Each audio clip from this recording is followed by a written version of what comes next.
Hello guys, welcome to Always Rise. तो जैसा कि हमने बोला था कि नेक्स्ट वीडियो में हम फंडामेंटल राइट्स से शुरुआत करेंगे। सो let's start with fundamental rights. लेकिन इससे पहले आइए देखते हैं कि पिछले साल क्या क्वेश्चन पूछे गए थे।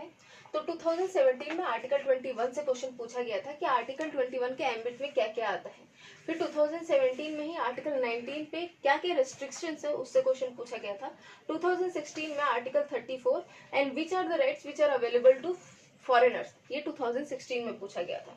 फिर फंडामेंटल राइट्स को अडॉप्ट कहाँ से किया गया था, ये 2015 में किया गया था। और स्टेटमेंट्स, कुछ 4-5 स्टेटमेंट्स दिए गए थे फंडामेंटल राइट्स के बारे में, और उसमें आपको बताना था कि कौन से सही है। ये 2018 में पूछा गया था।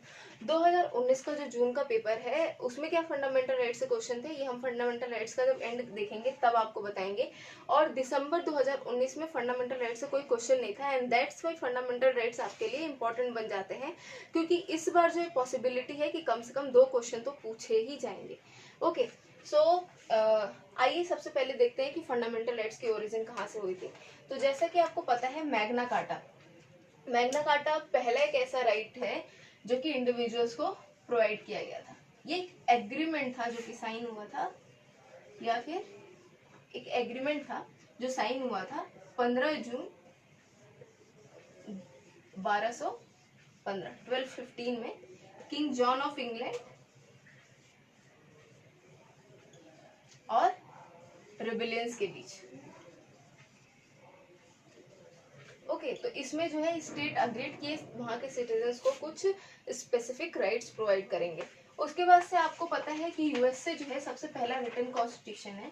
तो जब इनका कॉन्स्टिट्यूशन बना था तब उस टाइम पे फंडामेंटल राइट्स की कोई बात नहीं की गई थी। उसमें सब कुछ ऐसा था कि व्हाट स्टेट कैन डू, ठीक है ना, सब लोग खुश थे। लेकिन फिर ये एक क्वेश्चन अराइज हुआ कि what state can't do. Okay, state क्या है जो नहीं कर सकता है। तो फिर वहां पे अमेंडमेंट हुआ था और बिल ऑफ राइट्स के नाम से जो है फंडामेंटल राइट्स प्रोवाइड किए गए थे सिटीजन्स को। Okay, so these are the basic things about origination of fundamental rights. अब इंडिया में या फिर नॉर्मली फंडामेंटल राइट्स की क्या वैल्यू है वो देखते हैं, या फिर इंडिया में क्या है। तो जो फंडामेंटल राइट्स हैं आपको पता ही है कि वो हमारे ओवरऑल डेवलपमेंट के लिए बहुत ज़्यादा इंपॉर्टेंट होते हैं, ठीक है। फिर चाहे वो हमारा पर्सनालिटी डेवलपमेंट हो, हमारा स्पिरिचुअल डेवलपमेंट हो, हर तरीके से फंडामेंटल राइट्स जो है हमें हेल्प करते हैं ग्रो करने में। That's why fundamental rights are important. Okay, फिर फंडामेंटल राइट्स इनको गारंटी कौन करता है। सी दिस स्टेटमेंट, ये जो स्टेटमेंट है ये प्रीवियस ईयर क्वेश्चन पेपर अगर आप उठा के देखेंगे तो उसमें पूछा गया है। तो it is guaranteed and protected by constitution, ठीक है। कस्टोडियन कौन है, सुप्रीम कोर्ट। ये फ्रीडम ऑफ पीपुल है अगेंस्ट स्टेट। अब इसको अगेंस्ट स्टेट क्यों बोलते हैं, इसको अगेंस्ट स्टेट इसलिए बोलते हैं क्योंकि ये ऐसे राइट हैं जो कि स्टेट भी सिटीजन से नहीं ले सकता है, ठीक है। लेकिन क्या सारे ही फंडामेंटल राइट्स जो है वो अगेंस्ट स्टेट है, सारे नहीं। मोस्ट ऑफ द राइट्स जो है वो अगेंस्ट स्टेट्स हैं, लेकिन कुछ राइट्स जो है वो प्राइवेट इंडिविजुअल के भी अगेंस्ट है। Okay, so this is one of the important things जो आपको याद होना चाहिए। Okay, and as you know कि फंडामेंटल राइट्स को जो है 6 कैटेगरीज में डिवाइड किया गया है। ओके, जैसे right to equality,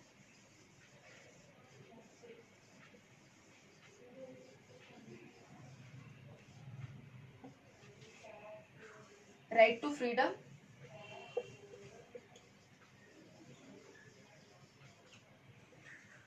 freedom of religion,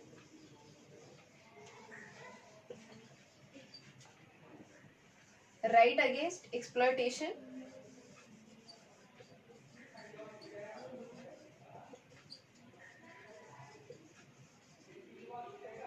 cultural and educational rights,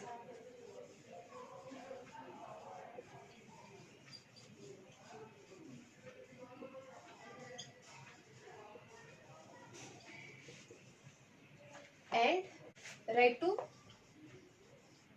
constitutional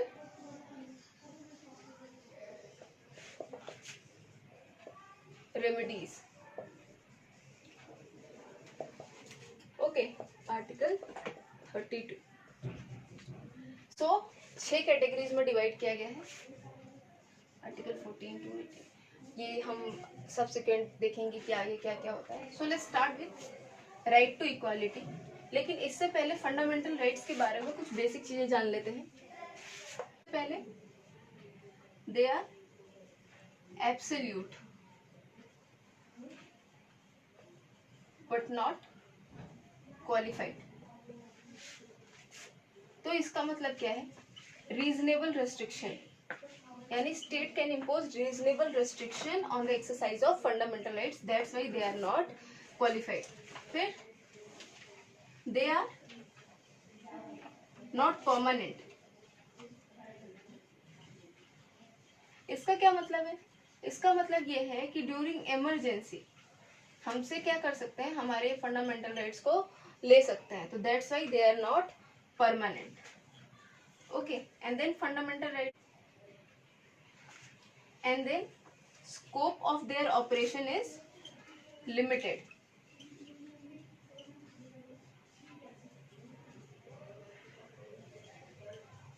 तो इसका क्या मतलब हुआ? इसका मतलब ये हुआ, as you know article 31A, article 31B and article 31C। ठीक है, आर्टिकल 31A ये बोलता है कि एक्विजिशन ऑफ अगर स्टेट बाय स्टेट होता है तो यहाँ पर क्या होता है, फंडामेंटल राइट्स को इग्नोर किया जा सकता है। ओके, फिर है article 31B। According to this article कुछ ऐसे लॉज हैं जो कि स्टेट बना सकता है और उसको 9th शेड्यूल में रख सकता है। तो 9th शेड्यूल में जो भी लॉज आते हैं वो क्या कहते हैं, जुडिशियल रिव्यू से बाहर होते हैं। ओके, कहने का मतलब ये है, जुडिशियल रिव्यू में तो अभी आ गए हैं। 9th शेड्यूल में जो आर्टिकल है वो एक तरीके से ब्लैंकेट बैन होते हैं अगर गवर्नमेंट को अपने लॉज को प्रोटेक्ट करना है तो। फिर है आर्टिकल 31C। आर्टिकल 31C क्या है? Article 31C DPSP. अगर डीपीएसपी के किसी भी प्रोविजन को इम्प्लीमेंट करना है तो उसके लिए जो है किसी भी फंडा, यानी आर्टिकल 14 जैसे मान लो, where article 31C comes, article 14 जो है यानी राइट टू इक्वालिटी, इसको हम क्या कर सकते हैं, दरकिनारे कर सकते हैं। ओके, सो इनका स्कोप ऑफ ऑपरेशन क्या है, वो लिमिटेड है। तो ये तीनों लॉ जो है लिमिटेड करता है। अब आर्टिकल 31B यानी 9th शेड्यूल का एक एग्जांपल है। एज यू नो कि राइट टू प्रॉपर्टी एक फंडामेंटल राइट था, लेकिन 44th कॉन्स्टिट्यूशनल अमेंडमेंट एक्ट के थ्रू, अमेंडमेंट एक्ट 1978 के थ्रू क्या किया गया था, इस फंडामेंटल राइट को लीगल राइट में चेंज कर दिया गया। ठीक है, तो अभी ये आर्टिकल 300A में क्या है आपका, एज ए लीगल राइट के through right to property available है। क्वेश्चन जो है आपका पूछा जा सकता है एग्जाम में कि जो राइट टू प्रॉपर्टी है वो कौन सा राइट है, फंडामेंटल राइट है या लीगल राइट है? तो आपका ऑप्शन क्या होगा, that is a legal right under article 300A। Okay, so fundamental rights आपके कौन कौन से आर्टिकल से हैं? वो है आपके article 12 to article 35, article 12 to article 35। तो आइए हम एक एक आर्टिकल को जो है समझने की कोशिश करते हैं। सो आर्टिकल 12 आपका क्या है? आर्टिकल 12 डेफिनेशन ऑफ स्टेट है।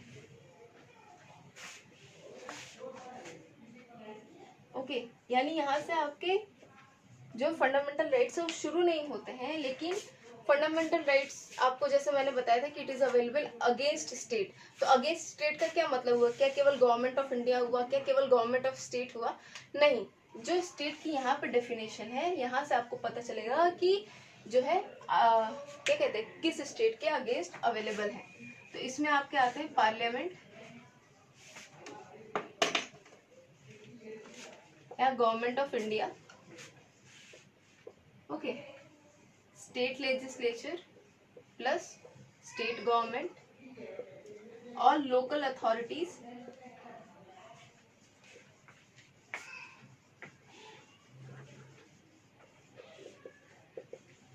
And any statutory or non-statutory bodies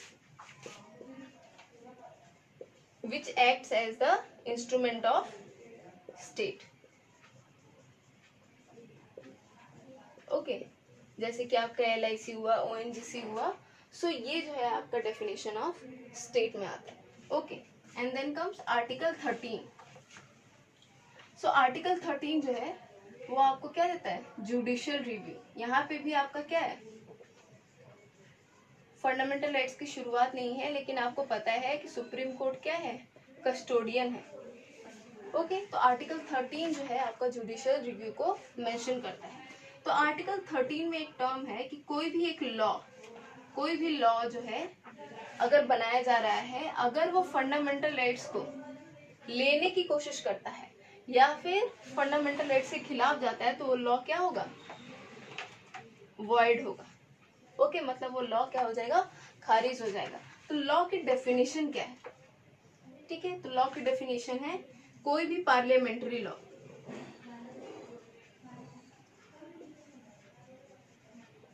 कोई भी पार्लियामेंट्री लॉ या फिर कोई भी स्टेट लेजिस्लेचर का लॉ या फिर कोई भी टेम्पररी लॉ यानी ऑर्डिनेंसेस. ओके या फिर कोई भी एग्जीक्यूटिव लॉ यानी थ्रू प्रेसिडेंट, अगर कोई भी लॉ जो है वो किया जाता है तो वो भी आपके लॉ के डेफिनेशन के अंदर आता है. या फिर कोई भी कस्टमरी लॉ जो हमारा सोशल लॉ होता है, अगर इनमें से कोई भी लॉ जो है आपका आपका फंडामेंटल राइट्स को लेने की कोशिश करते हैं तो वो क्या होंगे, आपके वॉइड हो जाएंगे. लेकिन आपको पता ही है कि जब 42nd अमेंडमेंट एक्ट हो रहा था, जब कॉन्स्टिट्यूशनल अमेंडमेंट एक्ट हुआ था, जिसके थ्रू क्या किया गया था, बहुत सारे आर्टिकल्स लाए गए थे और फंडामेंटल राइट्स को भी लेने की कोशिश की गई थी. तो उसमें क्या हुआ था, जो हमारा पार्लियामेंट है उसने बोला था कि कॉन्स्टिट्यूशनल अमेंडमेंट एक्ट जो है वो आपके लॉ के डेफिनेशन के अंडर में नहीं आते हैं, और इसलिए जो है कॉन्स्टिट्यूशनल अमेंडमेंट एक्ट के थ्रू क्या कर सकते हैं, हम किसी भी फंडामेंटल राइट्स को ले सकते हैं. ठीक है, लेकिन फिर केशवानंद भारती केस में सुप्रीम कोर्ट ने ये बात मानी थी, अपना पहला जो वर्डिक्ट था उसको चेंज कर दिया था. ये सारे जो केसेस हैं ये हम स्पेसिफिक केसेस वीडियो के जब भी हम फंडामेंटल राइट्स अपना खत्म करेंगे तो सारे केसेस जो है हम पढ़ेंगे. ठीक है, तो अभी मैं मोटा मोटी आपको बता रही हूँ. केशवानंद भारती केस में क्या हुआ था, उन्होंने बोला था कि पार्लियामेंट इज राइट कि जो कॉन्स्टिट्यूशनल अमेंडमेंट एक्ट है वो लॉ के डेफिनेशन में नहीं आता है, लेकिन फिर इन्होंने कॉन्सेप्ट दिया था बेसिक स्ट्रक्चर कि आप कॉन्स्टिट्यूशनल अमेंडमेंट एक्ट के थ्रू फंडामेंटल राइट्स को ले लो या फिर कुछ भी करो, लेकिन वो बेसिक स्ट्रक्चर ऑफ कॉन्स्टिट्यूशन को हार्म नहीं करना चाहिए. तो क्या होगा, वो लॉ मान लिया जाएगा. ओके तो एक तरीके से उन्होंने फंडामेंटल राइट्स को बेसिक स्ट्रक्चर ऑफ कॉन्स्टिट्यूशन में ले आए थे and from here our fundamental rights were saved. So अब आते हैं हम आपके फंडामेंटल राइट्स जहाँ से हमारी शुरुआत होती है. तो सबसे पहले है आपका article 14, right to equality.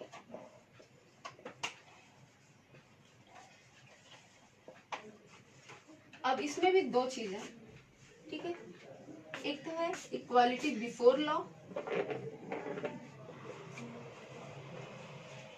Equality before law, और दूसरा क्या है आपका इक्वल प्रोटेक्शन ऑफ लॉज.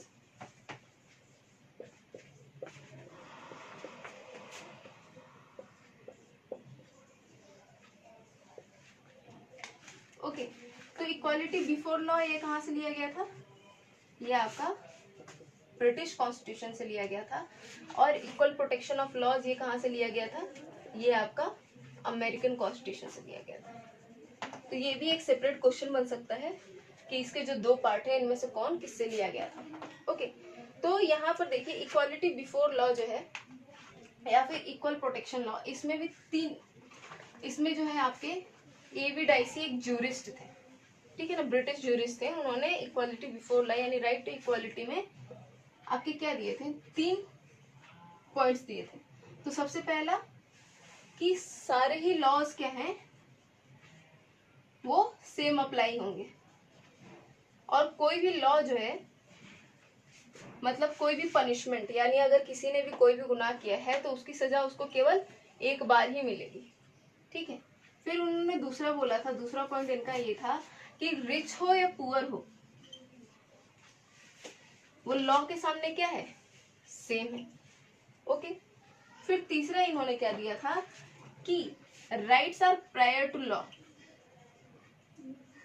इसका क्या मतलब है, इसका मतलब ये है कि राइट्स जो है उसकी वजह से लॉ बना है, लॉ की वजह से राइट नहीं बना है।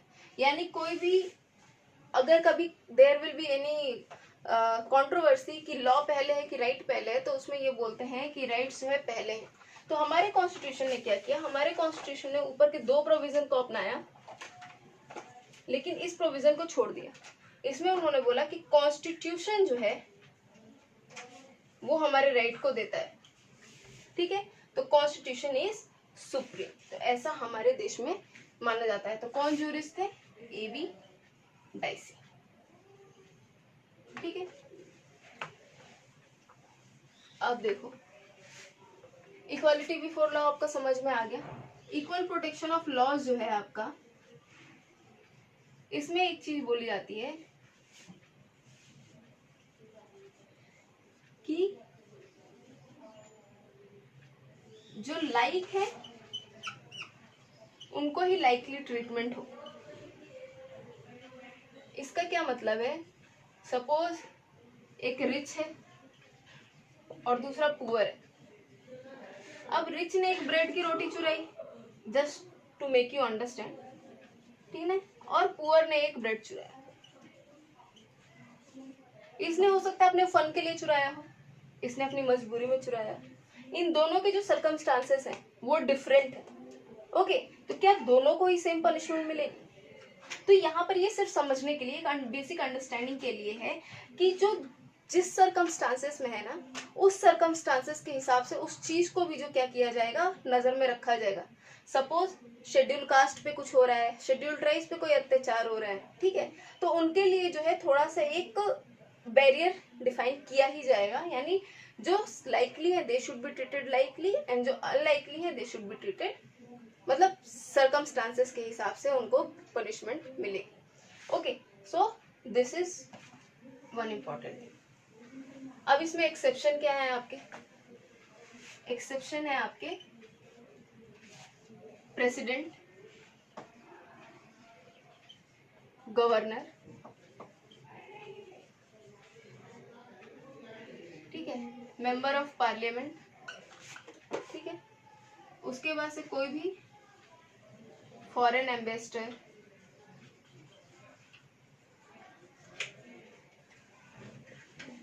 अटॉर्नी, या फिर यूएनओ का कोई भी मेंबर, या यूएनओ की एजेंसी का कोई भी मेंबर, ये आपके एक्सेप्शन है। यानी इनके लिए जो है लॉस थोड़े से डिफरेंट हो सकते हैं, okay. So I hope you get it, and now we will come to article 15। Article 15 क्या है, ये बोलता है कि discrimination, prohibition of discrimination against, prohibition of discrimination only on the grounds of religion, race, caste, sex or place of birth, okay. तो ये आपके 5 चीजें हैं। अब यहाँ पर आपको 2 चीजें ध्यान देनी है। सबसे पहले कि ओनली का मतलब क्या होता है, ओनली का मतलब ये होता है कि डिस्क्रिमिनेशन केवल ये 5 ग्राउंड पे है, इसके अलावा अगर आप डिस्क्रिमिनेशन कर रहे हो किसी और ग्राउंड पे तो वो प्रोहिबिटेड नहीं है, ओके। सो मेनली ये 5 ग्राउंड है जिसको आपको याद रखना है। अब आर्टिकल 15 में 2 चीजें हैं, ठीक है। मैंने आपको बताया था अगेंस्ट स्टेट, कुछ आर्टिकल ऐसे हैं जो कि अगेंस्ट स्टेट अवेलेबल है, और कुछ आर्टिकल ऐसे हैं जो कि against state and private individual दोनों हैं। तो यहाँ पर क्या है, पब्लिक होटल्स, ओके। या फिर रेस्टोरेंट्स, या फिर कोई भी ऐसी चीज है जो कि स्टेट फंडेड है, ठीक है, तो यहाँ पर आप डिस्क्रिमिनेट नहीं कर सकते हो, ठीक है। उसके बाद से बाथिंग गार्ड्स, वेल्स, ऐसी जगह पे आप डिस्क्रिमिनेट नहीं कर सकते हो। तो ये 15A बोल सकते हो, ये 15B बोल सकते हो। तो यहाँ पर जो है ये स्टेट के अगेंस्ट अवेलेबल है, ठीक है ना, ये केवल स्टेट के अगेंस्ट अवेलेबल है, लेकिन ये जो क्या है आपका, ये स्टेट प्लस प्राइवेट इंडिविजुअल्स के अगेंस्ट अवेलेबल है।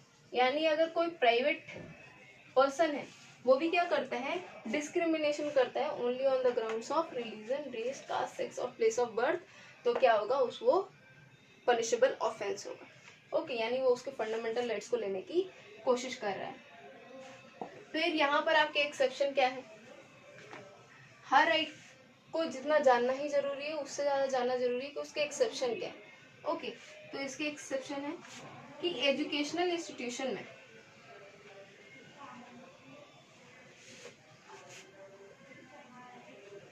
अगर गवर्नमेंट चाहे तो वो सोशली या बैकवर्ड क्लासेस के लिए क्या कर सकती है, रिजर्वेशन प्रोवाइड कर सकती है। Educational institution, women and children के लिए स्पेशल प्रोविजन बनाया जा सकता है। Okay, so these are some exception जो कि आपको पता होना चाहिए, ठीक है। ऐसे ही एजुकेशनल इंस्टीट्यूशन, जब वैसे 3 एक्सेप्शन है बट मैंने इसी में ही दोनों को कवर कर दिया है। So this is your article 15. Now we will come to article 16.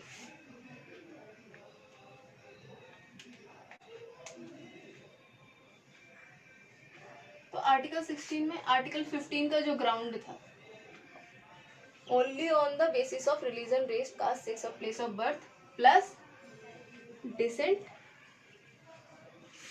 And residence. तो ये क्या है आपका, एम्प्लॉयमेंट के लिए discrimination in regards of employment, opportunity of public employment. Okay, so यहाँ पर जो है 2 चीजें इंपॉर्टेंट है। पब्लिक एम्प्लॉयमेंट एक्ट था 1955 में, जिसमें आपका डिसेंट और रेजिडेंस, ये 2 कंडीशन प्रोवाइड की गई थी। अब ये जो एक्ट है ये 1974 में एक्सपायर हो गया, तो अभी जो रेजिडेंस की कंडीशन है जो इसने प्रोवाइड की थी वो क्या हो गई, खत्म हो गई। लेकिन अभी भी 2 स्टेट हैं जो कि इस कंडीशन को अप्लाई करते हैं, वो है आंध्र प्रदेश और तेलंगाना।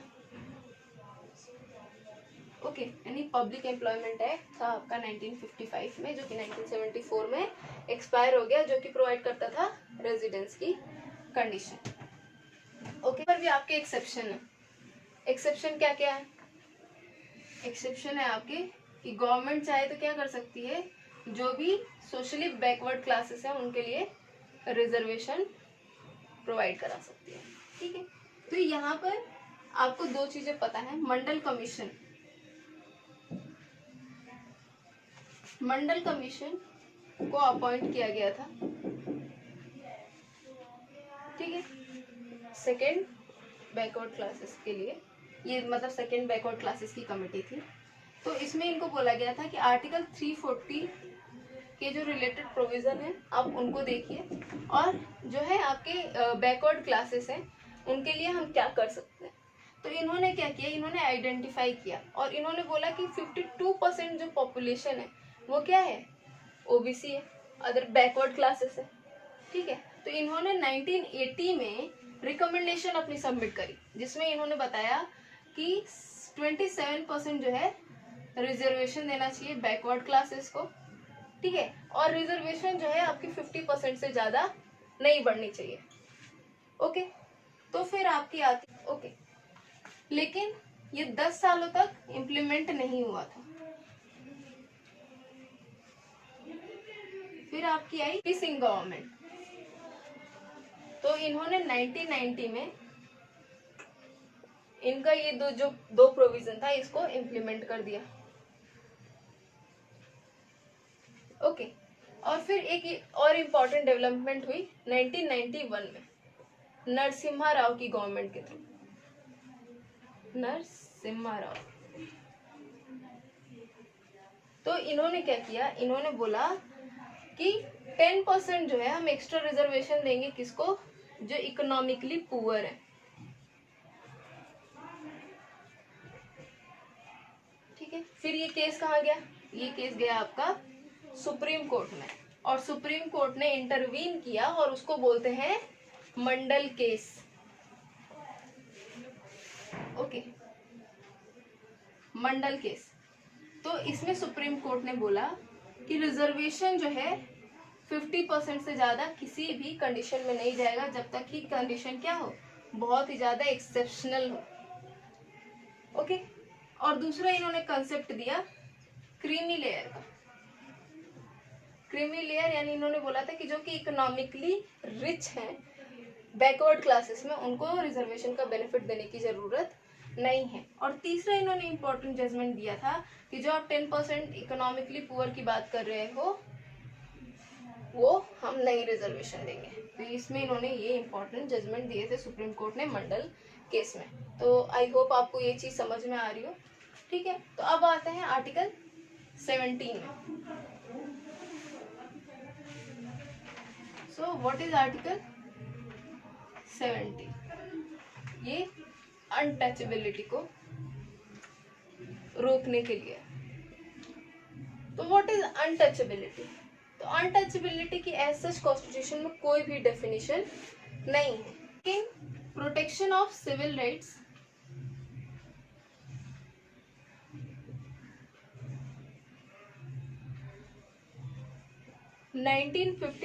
में अनटचेबिलिटी से रिलेटेड प्रोविजंस है कि अनटचेबिलिटी हम किसको कहेंगे। तो इसमें आपकी 3-4 चीजें हैं। तो सबसे पहले है कि किसी भी पर्सन को आप क्या कर रहे हो, हॉस्पिटल में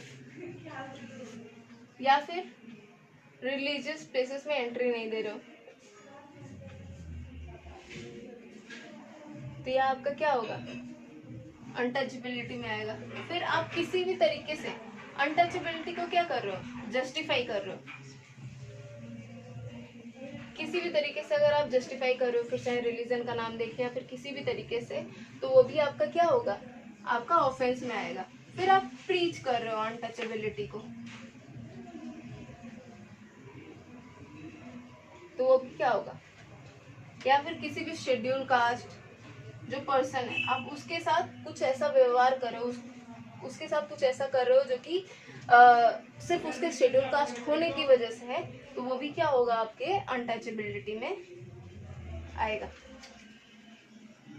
या फिर आप किसी भी पर्सन को क्या करते हो, गुड्स या सर्विसेज रेंडर करने से मना कर देते हो, तो ये आपके अनटचेबिलिटी में आएगा। तो protection of civil rights act 1955 में जो है अनटचेबिलिटी का जिक्र किया गया है। सो आई होप आपको ये आर्टिकल 17 क्लियर है। Okay, and now we will come to article 18।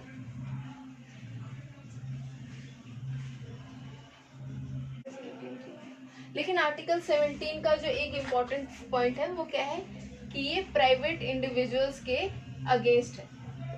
ठीक है ना, जो आर्टिकल 17 है वो अगर प्राइवेट इंडिविजुअल भी है, अगर वो भी क्या कर रहा है, डिस्क्रिमिनेट कर रहा है, जो हमने आपको ग्राउंड्स बताया उनमें से किसी भी ग्राउंड से अगर वो डिस्क्रिमिनेट कर रहा है, तो वो भी क्या होगा, एक ऑफेंस माना जाएगा। ठीक है, तो आई होप आपको ये चीज क्लियर हो। फिर आर्टिकल 18 क्या है, अबॉलिशन ऑफ टाइटल्स। तो ये बहुत सिंपल सा है। इसमें मेनली क्या बोला गया है कि एकेडमिक और केवल मिलिट्री जो है टाइटल आप ले सकते हो, कोई भी हेरिडिटरी जो है टाइटल नहीं होगा आपके पास। जैसे कि राजा हुआ, महाराजा हुआ, ये सारे टाइटल क्या होंगे, हमारे यहाँ नहीं चलेंगे, क्योंकि इससे क्या होगा, डिस्क्रिमिनेशन होगा। ठीक है, तो इसमें भी क्या कंडीशन है, अगर आप मान लो कोई फॉरेनर है, ठीक है ना, वो हमारे स्टेट में रह रहा है, वो हमारे स्टेट में काम कर रहा है, ऑफिस ऑफ प्रॉफिट है उसका, क्या वो टाइटल ले सकता है? नहीं, वो भी नहीं ले सकता। अगर उसको टाइटल लेना है तो वो किससे लेगा, पहले प्रेसिडेंट से परमिशन लेंगे। ठीक है, अगर प्रेसिडेंट ने परमिशन दे दी उस फॉरेन नेशनल को जो कि हमारे यहाँ रह रहे हैं under office of profit of any state, तब क्या होगा, उनको टाइटल लेने के लिए बोला जाएगा। सेम कंडीशन क्या है कि अगर हमारा सिटीजन है कोई भी, ठीक है, जो जिसको फॉरेन से टाइटल मिल रहा है, तो उनको भी क्या लेगी, प्रेसिडेंट से परमिशन लेनी पड़ेगी। तो यहाँ पर आपको क्या चीज़ें इंपॉर्टेंट याद रखनी है कि अगर बाहर से हमें कोई भी टाइटल मिल रहा है, अगर वो हमें टाइटल लेना है तो वो किससे लेना पड़ेगा, कौन परमिशन देगा, तो वो परमिशन हमें प्रेसिडेंट देंगे। तो आई होप आपको ये सारी चीज़ें क्लियर हो। नेक्स्ट वीडियो में हम आर्टिकल मतलब right to freedom and right to religion cover करने की कोशिश करेंगे। सो आई होप आपको ये वीडियो पसंद आया हो, and please like, share and comment down below कि आपको ये वीडियो कैसा लगा, and don't forget to subscribe our channel. Thank you.